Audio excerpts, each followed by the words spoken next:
आज के इस क्लास में हम पढ़ेंगे कक्षा 9वीं गणित से प्रश्न बैंक।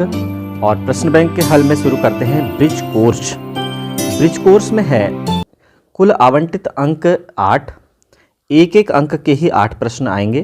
प्रश्न क्रमांक 1 देखते हैं। सही उत्तर चुनकर लिखिए।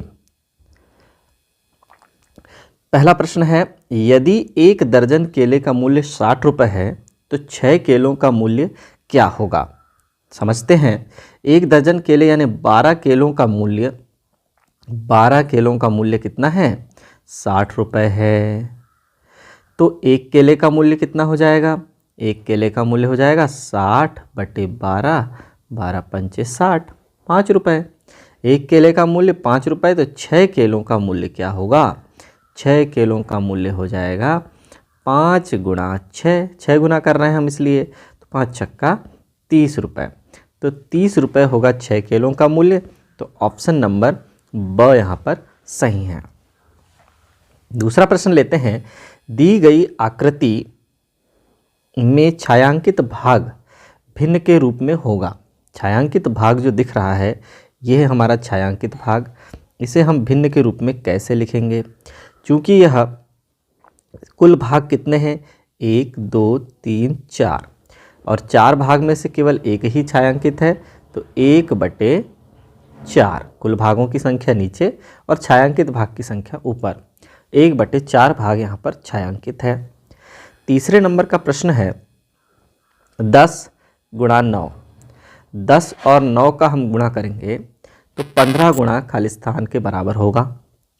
तो देखिए 10 गुणा 9 बराबर 15 गुणा x रख देते हैं हम क्वेश्चन मार्क के स्थान पर। इस x का मान हमें निकालना है, इसलिए उसे अकेला रख दीजिए। 10 गुणा 9 बटे 90। देखिए ये 15 यहाँ गुणा में है तो कहाँ आ जाएगा, बटे में आ जाएगा 15।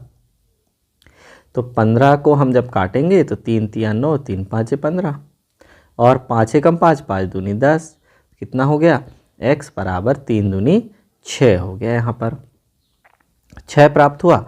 ऑप्शन नंबर अ यहाँ पर सही है। इसी प्रकार देखते हैं 0.3 और 0.8 का गुणनफल है। 0.3 और 0.8 का जब हम गुणा करेंगे तो 8 का 3 बार पहाड़ा पढ़ दीजिए, 8 त्रे 24। इसके अलावा बाकी सब शून्य हैं, इसलिए हमें यह देखना है कि दशमलव के बाद यहाँ पर एक संख्या है, यहाँ दशमलव के बाद एक संख्या है, तो उत्तर में दशमलव के बाद 1 और 1 2 संख्या होनी चाहिए। दशमलव के पहले एक शून्य लगा देंगे तो 0.24, यानी ऑप्शन नंबर ब यहाँ पर सही है। फिर आता है सही जोड़ी मिलाइए। सही जोड़ी देखिए 0.45 यहाँ पर है, 0.45 धन 0.25। जब हम इनको जोड़ेंगे तो 5 और 5 10 की शून्य हासिल का 1, 6 और 1 7, तो 0.7। 0.70 आया, यानी पहले वाले का उत्तर कौन सा होगा, चौथा। पहले वाले के सामने हम लिख देंगे चौथा उत्तर। फिर है ऋण 306 बटे 9। ऋण 306 में अब जब 9 का भाग देंगे तो 9 तिया 27 बचा 3, फिर उतारे 6, 9 चौके 36। ये देखिए अब चूँकि ऋण है तो यहाँ पर उत्तर में भी आ जाएगा ऋण, तो ऋण 34। तो ये आ जाएगा उत्तर नंबर 1 इसके सामने। फिर है ऋण 4 गुणा ऋण 2.5। तो देखिए ऋण 4 का गुणा हम कर देंगे ऋण 2.5 से। क्योंकि दोनों में ऋण है तो 2 बार ऋण होने की वजह से उत्तर में धन आ जाएगा। और 4 पंचे 20 की शून्य हासिल का 2, 4 दूनी 8 और 2 10, और एक संख्या के बाद दशमलव, कितना आया, 10 आया। अब यहाँ पर 10 आया तो इसको 10 के सामने लिख देंगे, 10 को सामने लिख देंगे। अब देखिए ऋण 3.5 और धन 2.5, असमान चिन्हों में संख्या घट जाती है। बड़ी संख्या में से छोटी संख्या को घटा देते हैं बड़े आंकिक मान में से। अब 5 पे से 5 गया तो 0, 3 में से 2 गया तो 1, चूँकि यहाँ पर ऋण है तो ये भी उत्तर में आ जाएगा ऋण 1.0 या 1 हम कहें इसे, तो ये 1 आ जाएगा। फिर आगे देखते हैं 4/5। 4/5 को हम क्या लिख सकते हैं, यानी 5 का भाग हमें देना है 4 में, भाग नहीं जाने का शून्य, लगाए दशमलव, यहाँ आ गया शून्य, 5 अट्ठे 40, 0.8 आया। तो 0.8 आया, यानी यहाँ दूसरे नंबर का उत्तर सही है। फिर देखिए 0/0.5/10 है। अब जब हम इसे हल करेंगे तो 10 होने के कारण दशमलव एक अंक और बाईं ओर आ जाएगा, तो क्या हो जाएगा 0.05 हो जाएगा। 0.05 यानी यहाँ पर तीसरे नंबर का ऑप्शन सही है। इस तरह से हम इन पहले वाले भाग के सामने सही उत्तर को लिख देंगे और सही उत्तर को लिखकर ही हम उत्तर पुस्तिका में हल करेंगे। प्रश्न क्रमांक 3 है, एक शब्द या वाक्य में उत्तर दीजिए। संख्या 1312 में कौन सी संख्या जोड़ने पर संख्या 1400 हो जाएगी? तो देखते हैं 1312 में, चलो 1312 है हमारे पास, इसमें कौन सी संख्या जोड़ दें? तो देखिए यहाँ पर हमने मान लो x जोड़ दें तो संख्या कितनी हो जाएगी, 1400 हो जाएगी। अब हमें इस x का ही तो मान ज्ञात करना है, इसलिए इसे रखेंगे अकेला, तो उस तरफ हो जाएगा 1400 और 1312 का पक्षांतर हो जाएगा तो ऋण 1312। अब घटा देंगे तो पता चल जाएगा कि वह कौन सी संख्या थी। देखिए यहाँ पर हो जाएगा 10 में से 2 गया तो 8, 9 में से 1 गया तो भी 8, और यहाँ पर हो जाएगा 3 में से 3 गया तो 0, 1 में से 1 गया तो 0, कुल मिला के वह संख्या क्या होगी, 88 होगी। तो वह संख्या 88 होगी। मोहन के पास 157 रुपये हैं तथा सरला के पास 72 रुपये हैं, तो मोहन के पास सरला से कितने रुपए अधिक हैं? तो मोहन की राशि में से सरला की राशि को घटा दीजिए, यानी 157 में से हमें 72 को घटा देना है। तो देखिए क्या हो जाएगा, 7 में से 2 गया तो 5 और 5 यहाँ पर हो गया 15, 15 में से 7 गए तो 8, तो कितने अधिक है, 85 रुपये अधिक है। 72 कंचों को 6 विद्यार्थियों में बराबर बांटने पर एक विद्यार्थी को कितने कंचे मिलेंगे? देखिए बांट देते हैं, कुल कंचे हैं 72 और 6 विद्यार्थियों को बांटना है, तो 6 छिंग 36, 6 7 42, 6 8 48, 6 9 54, 6 धाम 60, 6 11 66, 6 12 72, कुल कितने बार, 12 बार। तो हम इसे ऐसे करेंगे, एक बार पहाड़ा पढ़े तो 6 आया, फिर ऋण 1, फिर उतारे 2, 6 दूनी 12, तो कितना आया, देखिए 12 आया। प्रत्येक विद्यार्थी को कितने कंचे मिले, 12 कंचे मिले। यदि हिना आमिर से 2 गुनी ऊंची है तो हिना और आमिर की ऊंचाई का अनुपात क्या होगा? हिना 2 गुनी है तो हिना का अनुपात पहले लिख देंगे और आमिर का बाद में, तो 2:1 हो जाएगा। हिना आमिर से 2 गुनी ऊंची है ना, इसलिए 2:1 होगा इनका अनुपात।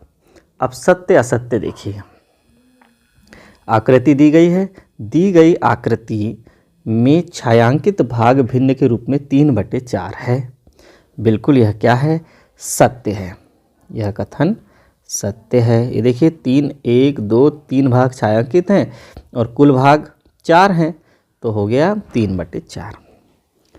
अब 4/5 भागित 8/10 का मान 2 है क्या, देख लेते हैं।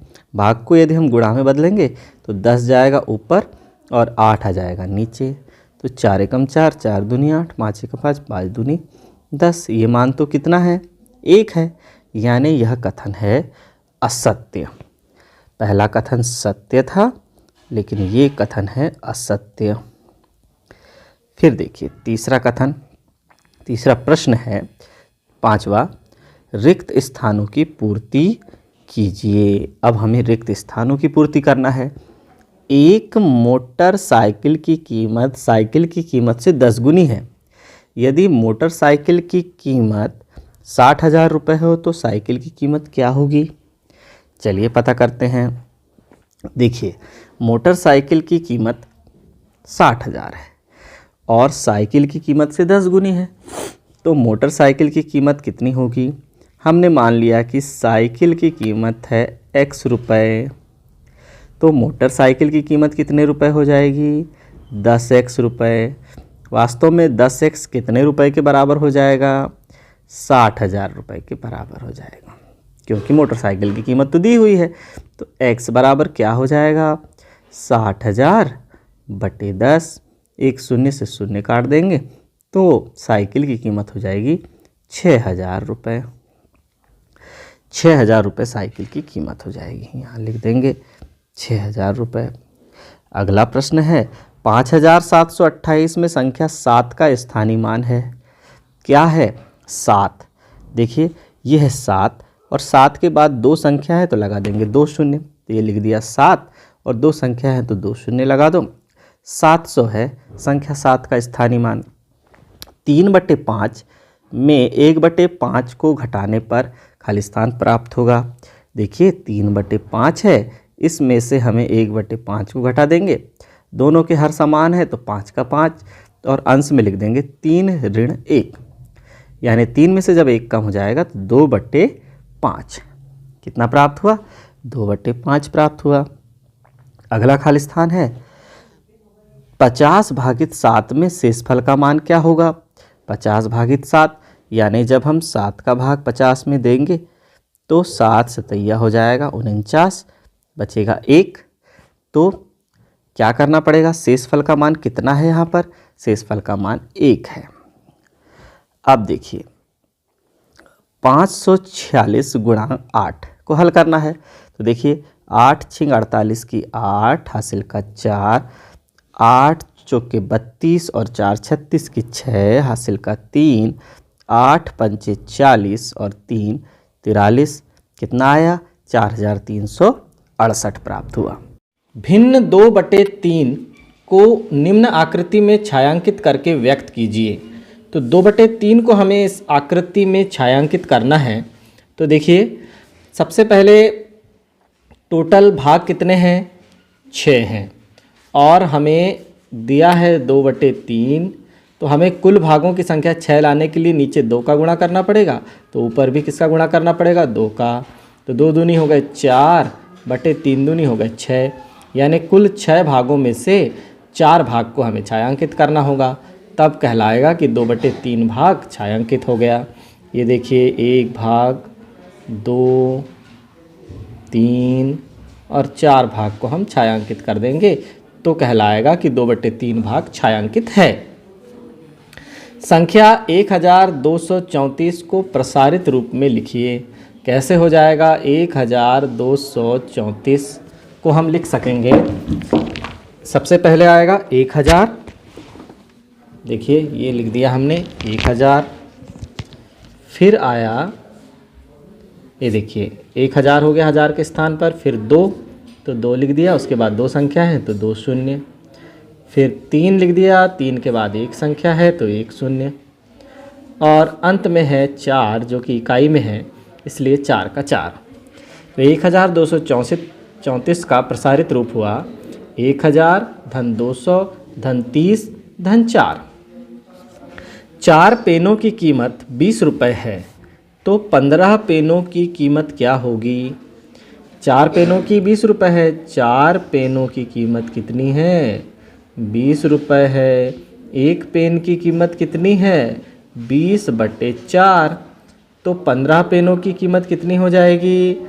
15 पेनों की हो जाएगी 20/4 गुणा 15। ये देखिए 4 पंचे हो गया 20 और 15 पाना हो गया 75। तो कितने रुपए हो गया? 15 पेनों की कीमत 75 रुपये हो गई। 75 रुपये हो गई 15 पेनों की कीमत। फिर है 9वां प्रश्न, संख्या 532 में घटाएं कि 452 प्राप्त हो। में से क्या घटाएं? तो देखिए 532 में से हम x घटा देते हैं तो 452 प्राप्त हो रहा है। अब इस x का हमने कर दिया उस तरफ पक्षांतर दाईं तरफ, तो इस तरफ क्या हो जाएगा? 532 ऋण 452। तो कितना प्राप्त हो जाएगा? तो प्राप्त हो जाएगा x बराबर देखिए 2 में से 2 गया तो 0, 13 हो जाएगा यहाँ, 13 में से 5 गए तो 8 और 4 में से 4 गए तो 0, तो 80 प्राप्त होगा। यानी 532 में से 80 घटाने पर 452 प्राप्त होगा। अब लेते हैं अगला प्रश्न। प्रश्न 10 है, किसी संख्या में 126 जोड़ने पर 676 प्राप्त होता है, वह संख्या क्या होगी? देख लेते हैं। वह संख्या हम मान लेते हैं कि x है और उसमें हम कितना जोड़ रहे हैं? x में हम जोड़ रहे हैं 126, तो जोड़ दीजिए 126। क्या हो जाएगा? 126 जोड़ने पर 676 प्राप्त होता है, तो बराबर 676। तो क्या प्राप्त हो जाएगा x का मान? x बराबर 676 और धन 126 का जब पक्षांतर होगा तो ऋण 126 हो जाएगा। तो x का मान हो जाएगा 6 में से 6 गए तो 0, 7 में से 2 गए तो 5 और 6 में से 1 गया तो 5, 550। तो वह संख्या कितनी प्राप्त होगी? 550। यानी 126, 550 में 126 जोड़ने पर 676 प्राप्त होगा। अब हमारे पास है 26 की घात 2 ऋण 25 की घात 2 बराबर क्या होगा? तो a वर्ग ऋण b वर्ग का हम इसमें फार्मूला लगाएंगे तो हो जाएगा एक कोष्टक में 26 ऋण 25 और दूसरे कोष्टक में 26 धन 25। तो देखिए क्या होगा? 26 में से जब 25 कम हो जाएंगे तो 1 और 26 में जब 25 जुड़ जाएंगे तो 51। 1 और 51 का जब गुणा करेंगे तो 51 एकम 51। तो क्या प्राप्त होगा भैया? 51 प्राप्त होगा। फिर 12वां प्रश्न है, किसी संख्या को 12 से भाग करने पर भागफल 24 तथा शेषफल 2 है, तो संख्या बताइए। एक संख्या है हमारे पास, उसे हम 12 से भाग कर रहे हैं, तो 12 से भाग करने पर भागफल क्या प्राप्त हो रहा है? 24। तो संख्या क्या हो गई? भाज्य बराबर हो गया x। फिर 12 से भाग दे रहे हैं तो भाजक है 12 गुणा भागफल है 24 धन शेषफल है 2। तो हम सूत्र कौन सा लगाएंगे? भाज्य बराबर भाजक गुणा भागफल धन शेषफल। इस सूत्र का हमने प्रयोग किया तो हमें x का मान प्राप्त हो जाएगा। देखिए 12 चौके 48 के 8 हासिल का 4, 12 दूनी 24, 25 26 27 28 धन 2। तो x बराबर कितना प्राप्त हुआ? 290 प्राप्त हुआ। यानी वह संख्या क्या है? 290 है। 13वां प्रश्न क्या है? संख्याओं 6 ऋण 7 8 ऋण 9 12 और ऋण 10 का योग क्या होगा? इन सभी संख्याओं को जब हम जोड़ेंगे तो क्या प्राप्त होगा? तो चलिए देख लेते हैं। 6, तो 6 ऋण 7, 6 ऋण 7 जब हम हल करेंगे तो ऋण 1 प्राप्त होगा। फिर ऋण 1 में जब 8 जोड़ेंगे तो धन 7 प्राप्त होगा। धन 7 में फिर से ऋण 9 जब जोड़ेंगे तो ऋण 2 प्राप्त होगा। और ऋण 2 में फिर से धन 12 यदि जोड़ेंगे तो धन 10 प्राप्त होगा। तो कितना प्राप्त हो रहा है? और उसमें से ऋण 10 और हम यदि मिला देंगे तो कितना प्राप्त होगा? 10 में से 10 कम हो जाएगा तो कितना प्राप्त होगा? 0 प्राप्त होगा। तो संख्याओं 6 ऋण 7 8 ऋण 9 12 और ऋण 10 का योग 0 प्राप्त होगा। एक और तरीका देख लीजिए। हम सबसे पहले सभी धनात्मक संख्याओं को जोड़ देंगे। सभी धनात्मक संख्याएं देखिए 6 और 8 हो गए 14, 14 और 12 26। तो कितना प्राप्त हुआ? धनात्मक संख्याओं का योग 26 प्राप्त हुआ।